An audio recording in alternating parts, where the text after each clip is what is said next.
Less than 20 minutes after blasting off, Evel Knievel is back at his launch pad now in a cloud of dust. Premature parachute deployment. He couldn't hold the chute, but he landed safely in the water. He's walking on his own. Looks like he has a bloody nose, and he's bleeding from the eyes a little bit.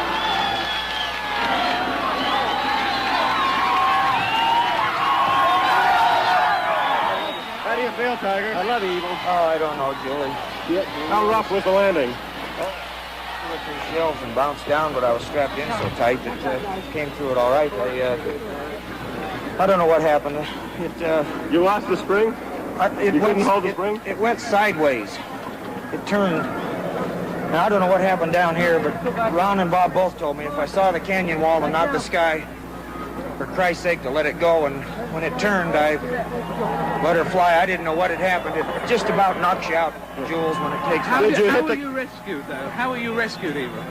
Thank God you were. They came and got me out down there in the trees and put me in the boat. I couldn't get my safety belt. Unharnessed? Unharnessed. If I'd have gone in the river, I'd have never got out of it, ever. Where did you land? Right on the shore?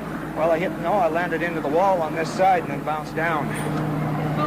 But I don't know what happened. It's just that I think people, I don't know. I just can't say. I'll have to let Bob, the fellas, examine it. Are you going to try it again? Well, I don't know what I'm going to do. I sat in it and gave it my best, and I don't know what to tell you. Believe me. I just like to see Bob and Ron. Mr. Knievel, everybody on, please. Everybody on.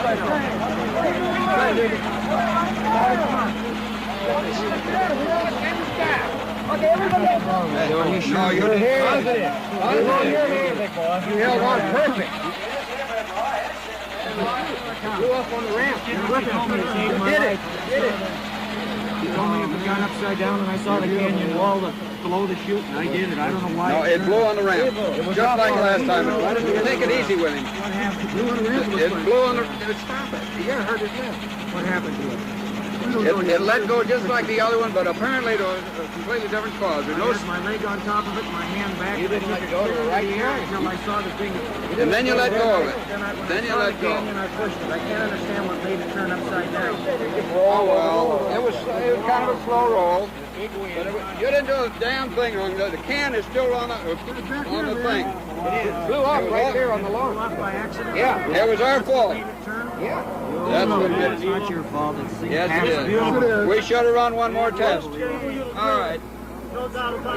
Let's try to get... Is the helmet uncomfortable? Let's get it off.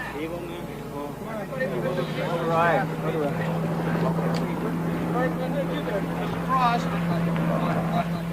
And there, you heard it from Bob Truax. Evel did not deploy the parachute himself. It came off on the pad, a mechanical failure. Didn't you know it, though? David? Yes. Easy, fellow. We got this.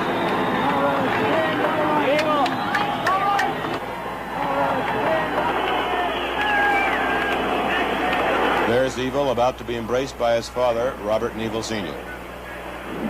We'll try to talk to Bob Truax himself in a minute. Bob, what happened? Well, this right here is the cover to the parachute canister.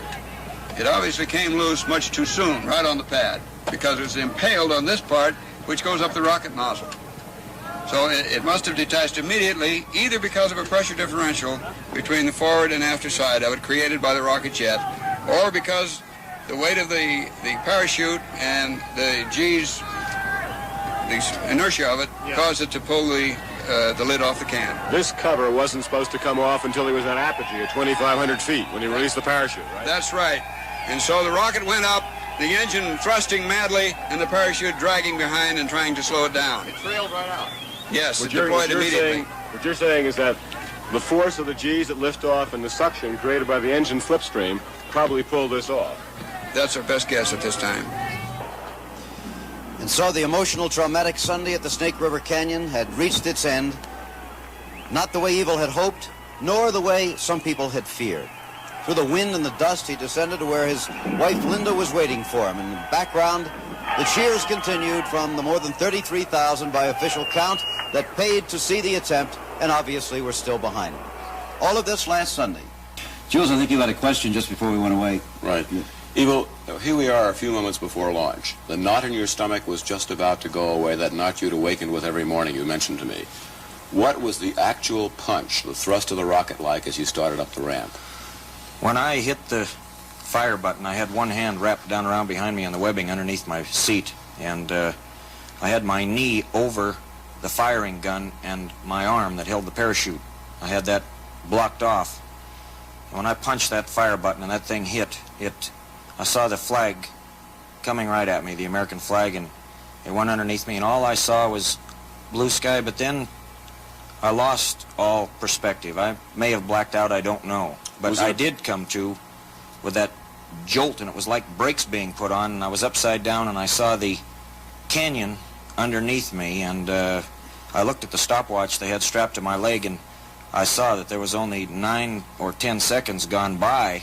Would you like to see it now as other people saw it? Yes, I have never seen it. The way you yourself have never seen it, right. Yeah. Well, we have several angles here, and first is this one.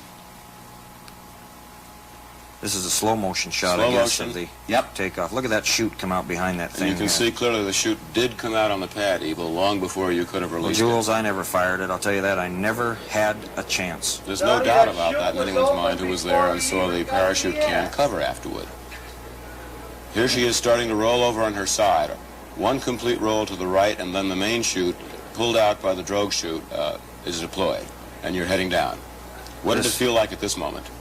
Well, right then I knew, I could see, I was over the side of the canyon and then the river coming back in at me, and Ron Chase was on the microphone telling me, take your visor and raise it, and I tried, but there was such a tight squeeze in that cockpit that I could only rip the visor off, which I did. I ripped it away with my hands and then tried to get to my safety belt to find out where it was, so that if I went in the river, which I thought I was going, Yeah, what do you think your chances I were could right get here out. of living? Jim, I want to tell you something. I could not get to the safety belt. In other words, Yeah, I couldn't find it. How big a jolt was that impact? Well, I hit a glancing blow there, and I dropped down another 65 or 67 feet, so I'm very thankful that parachute didn't collapse when it hit there, because, you see, I hit that rock wall and then dropped down. I was 7.5 feet from the water when they finally got to me. So with the seatbelt not opening to get me out of the thing, I would have gone to the bottom of that river, and it took us 6 months to find the first sky cycle. I don't know how soon they'd have found me, but if I couldn't have got out of Now it, here's another fantastic view from behind as you shoot off the pad. I see the vehicle is rolling in the air. You see it rolling immediately, Yes. and you see the chute out immediately. You see that darn pilot chute came loose also. You see that? And the shrouds are twisting. Here's where people like myself thought they could see you struggling to get the visor up and down the cockpit. I was tearing it. You can see I'm trying to get my arms above, out of the cockpit, and I was getting the visor away from my eyes. Are you glad you didn't get out? Oh, yes. You better be. Well, Wouldn't have worked out, would it? if I'd have loosened the safety belt then and hit the rocks, Evel, I'd have really got a jolt. Evel, now we're going to have a really tight look at the launch. There you go, in slow motion. There's the parachute canister already out. Blew the can right off the back. Instantly, wasn't it? Yeah. See, it started to turn when I got over upside down, then I could see the canyon below me.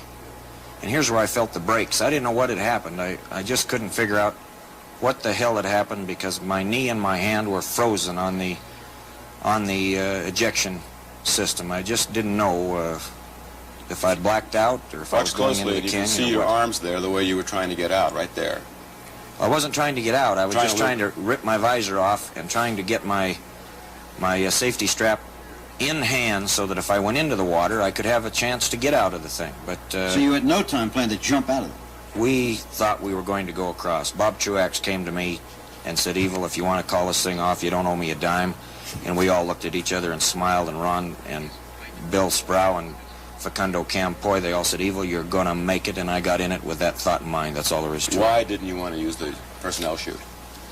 Well, we just felt that I would ride it all the way in. I didn't want to parachute out of it. I said I'd try and ride it across and nosedive it in, and that's what I wanted to do. And, you know, if there's any seed of equivalent benefit in this adversity, I can only tell you that it's still my being alive, and I, under all circumstances, regardless of what happened, do not feel that we failed, and I do not feel ashamed in any way to have been defeated by a canyon as beautiful and as mighty as the Snake River Canyon. That's all there is to it. Well, here it is from one of our helicopter cameras. It sure is beautiful. And there is a launch now from the helicopter camera. Boy, it's on its way across to. Look And at you that. can see the chute slowing you down. You can see the headwind carrying you back in now. The wind had gotten very gusty. I just, the last words I said to Bob when he left the blast-off pad, I said, "Bob, what is the wind?" He said, 12 miles an hour, gusting to 15 and 18. I said, "Do we have a chance?" He said, "Yes. If it will go all the way, you're going to make it." And, do you feel that you went actually across the canyon before you started to drift back? Oh, yes. Yes. I mean, at 18 miles an hour, it blew me back in how many seconds. You can figure out how much ground I covered. Here's your impact. You got to remember, Jim, that parachute all the way open acts like a huge sail on a sailboat. It carries the vehicle right back. We had a great recovery team in the bottom. My own pilot, Mr. McCullum, and all the fellows that were on recovered the thing. Look at this shot now. It's from the other side, looking back, from another helicopter. And again, you see it start down and then backwards. What a strange feeling it was when that parachute opened. When I got upside down, I was trying to work those little flippers to turn the thing, and when I pressed on one, I thought, boy, somebody put the brakes on. I thought, what the heck? They didn't tell me there was brakes on this thing, because I had never known that the parachute systems came out. Are you getting a kind of emotional reaction watching this again for the first time? Oh. Does it look better or worse? Or I've what? lived with this thing for so long that, you know, I look at it and obviously I was disappointed, and not knowing what happened, I thought I'm going to be blamed for a premature parachute ejection, which I did not make, and there were a lot of things going through my mind. Now there's the impact on the side of the canyon. You're sliding down toward that rock shelf at the edge of the river. That's where they ended up finding me. Okay, well, there's a few separate views of what happened at the Snake River Canyon last Sunday.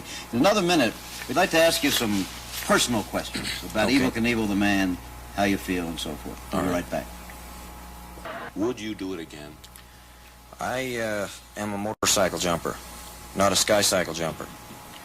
I had to earn the money to build the sky cycles to jump the canyon, and I said I'd do it, or try it, once. I never said I'd try it twice, and I see no point in it.